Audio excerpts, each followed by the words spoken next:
Ako si Mami Julie. Nandito kayo ngayon sa bahay ni Arnold Clavio na sa Tondo. Dito siya lumaki. Ito sala set na to, inabutan ni Arnold dito. Panahon pa ng kopong-kopong to eh. Kaya talagang matandang silya na to. Yung pa rin yung sala, maliit. Pag nagpupunta ako, laging nagpapakumbaba. Ika nga sa akin, yung bahay na yun. Ipangikita ko sa inyo yung larawan ni Igan noong siya'y maliit pa. Mga 1-year-old siya dito. Panganay ako sa tatlong magkakapatid. Hindi ko namang pinagkakaila-laki sa hirap. Malaki na itulong nun para talagang makita ko yung mukha ng kahirapan at naging inspirasyon ko para maging matagumpay. No? Alay ko sa aking mga masipag at mga nagsumikap na magulang. Ito ang kusina namin. Simple ang pamumuhay namin. Hindi naman kami mayaman. At tinaguyod ko sila sa pamamagitan ng pagtitinda at naghahanap buhay yung daddy niya. Talagang nag-aaral siya. May pangarap siya sa buhay talaga. Ang ano niya, makatulong sa kapwa niya. Nung graduate siya ng college, tuwan-tuwa kami dahil sa sarili din niyang pagsisikap, nakatapos siya. Hindi niya ikinahihiya na mahirap kami. Proud ako na naging anak ko si Arnold.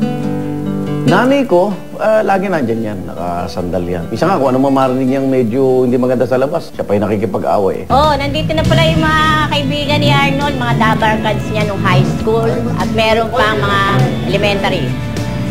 High school, doon sumikat yung tinatawag na Believe It Boys, no, ng Riddle Films. Matawa kayo sa hindi, ako ang William Martinez. Binuo naman namin yung SACREP, parang sacrifice, kasi naging member kami lahat ng Youth Marian Crusades.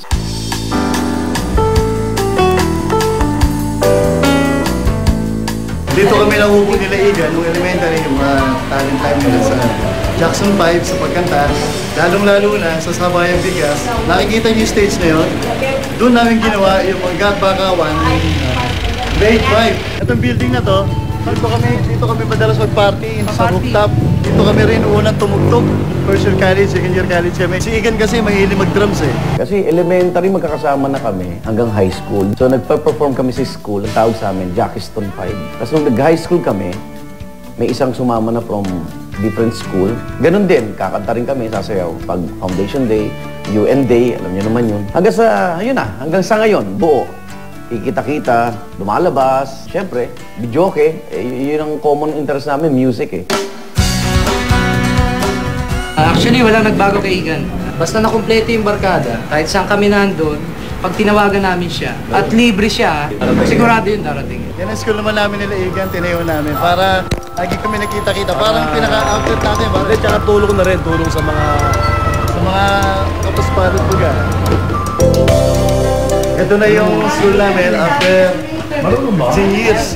Ngayong nawala na yung father ko, tinuloy ko yung kanyang pananaw na ang pagtulong ay walang hinihintay na kapalit. Kasi nung bata ko, nagtataka ako kasi parang konti na nga lang yung gastusin sa bahay, pinantutulong niya pa sa iba. Parang may tampo ko o galit na, ba't hindi sa amin? Ba't sa iba? So ngayon, naunawaan ko na yun na ang sukli pala nun o kapalit, huwag mong asahan at huwag kang mag-isip.